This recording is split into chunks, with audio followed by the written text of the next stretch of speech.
absurd ist das, was Deutschland die letzten 2 Monate macht. Das ist absurd. Herr Sulik? Die ganze Welt fasst sich an den Kopf, was Deutschland in den letzten 2 Monaten veranstaltet. Absurd ist zu sagen, wir sind nicht in der Lage, unsere Grenzen zu bewachen. Ein Land, das seine Grenzen nicht bewachen kann, wird von Weicheiern regiert. Das ist absurd. Also der eiserne Vorhang war eine sehr sichere Grenze. Aber das ist ein großer Unterschied, weil der Vorhang war dafür, dass die Leute nicht raus dürfen. Aber sie sollen eine Grenze bauen, dass nicht die ganze Welt reinkommt. Das ist doch ein Unterschied. Da gibt es doch diese Verfassungsänderung von 93, der Artikel 16a Absatz 2. Und der sagt, dass Menschen, die aus sicheren Drittländern kommen, haben grundsätzlich keinen Anspruch auf Asyl.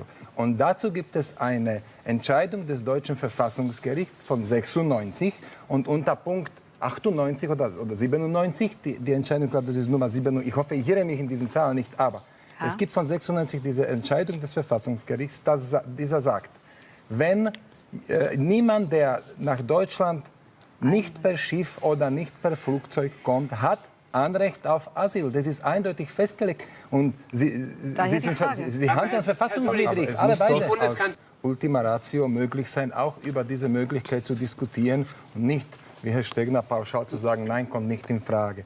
Ich denke, es ist auch keine gute Lösung, zwischen Deutschland und Österreich einen Zaun zu bauen. Aber darüber wird heute nur deswegen gesprochen, weil Europa in dieser Frage versagt hat, zu 100% versagt hat. Also entweder man sucht jetzt eine europäische Lösung und die heißt, die Grenze zwischen Bulgarien und Türkei endlich zu bewachen, die griechische Grenze zu bewachen, dann später die italienische.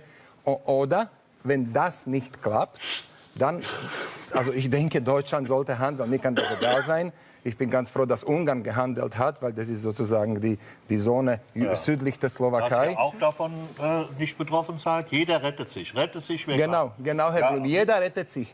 Weil es wichtiger ist, die eigenen Leute zu retten. Lassen Sie mich bitte zu Ende ausreden. Bitte. Es ist wichtiger, die eigenen Leute zu retten, als die ganze Welt zu retten. So nicht. Das ist das Egoisten-Europa, was Sie beschreiben. Herr Stegner, schauen Sie, das, was Sie sagen, das klingt schön, das klingt humanistisch, aber das ist nicht praktikabel. Das ist ein populistisches Gelaber, was Sie sagen, aber nicht funktionsfähig. Humanismus sagen, ist Populismus? Alle herkommen. Das ist Egoismus, was Sie verbreiten hier. Ja gut, aber Egoismus ist keine Straftat. Nee, es ist Die aber Frau Merkel sollte zum Beispiel sich mal überlegen, wer sie gewählt hat und zu wessen Wohle sie handeln sollte.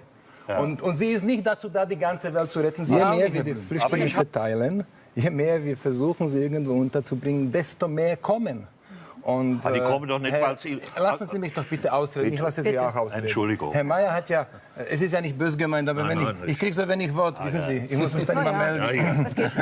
Ich bin jetzt ganz brav. Okay. Du hast dich schon sehr deutlich. Herr Mayer hat ja auch vorhin hat die Dame versucht, ihn da festzunageln mit Libanon und so weiter. Aber ich denke, es ist schon richtig, Signale zu senden, dass nicht jeder nach Europa kommen darf. Und wenn jetzt Deutschland meint, es gibt eine Obergrenze und alle müssen herkommen können und so weiter, gut.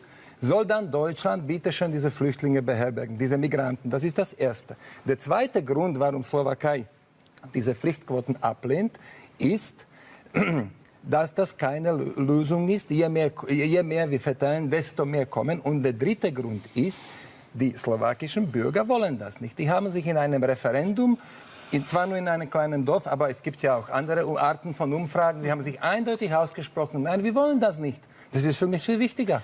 Und wenn die Menschen leiden, soll man denen dort helfen. Das ist natürlich sinnvoll. Und das muss man von machen. Europa das, was uns man könnte den Ländern zum Beispiel so helfen, dass man sie nicht zuerst bombardiert. Ja? Libyen, Syrien, Afghanistan, Irak, man muss doch nicht alle Länder der Welt bombardieren. Ja, dann wäre vielleicht Ruhe. Europa kann nicht die ganze Welt beherbergen. Das sind Hunderte von Millionen Menschen, die in Europa leben möchten. Wir haben doch keine Chance, die alle aufzunehmen. Ich will nicht in einem Europa leben, wo mehr Muslime geboren werden als Christen. Und ich bin Atheist dazu noch. Ja? Ich möchte nicht in einem solchen Europa leben.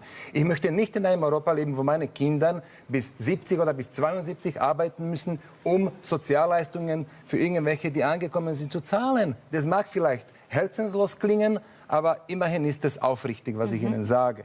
Und deswegen muss Europa sich schützen. Und wenn Sie dort wären, würden Sie auch flüchten. Würden Sie Ihre 3 Söhne da lassen oder Ihre Frau, Ihre Familie, würden Sie da lassen? Weil 72% deren, die kommen, sind doch junge Männer. Wo sind deren Familien? Das ist das Erste. Das Zweite, wenn jemand wegen dem Krieg flüchtet, warum muss er 4, 5 sichere friedvolle Länder durchqueren, bis er endlich mal Frieden findet. Aber jetzt würde ich mal bitte gerne von der Lösung sprechen. Bitte die Lösung. Die Lösung ist folgende.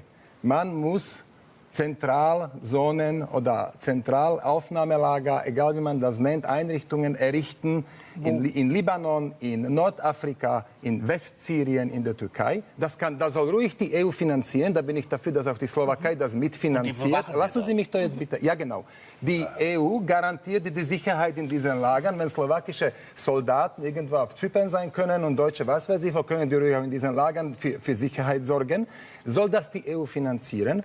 Das ist das Erste. Und das Zweite, man muss die Grenzen beschützen. Und alle, die ankommen, sofort in diese Zentrallager, dort Offshore-Lager zurückbringen. Das machen sie 2-, 3 Mal. Niemand zahlt 3.000 oder 1.000 oder wie viel $, für eine Überfahrt, wo er sein Leben riskiert. Sie müssen die Menschen dort zurückbringen. Da können sie Asyl beantragen und da können sie abwarten, bis zum Beispiel die deutsche Administrative sagt ja oder nein.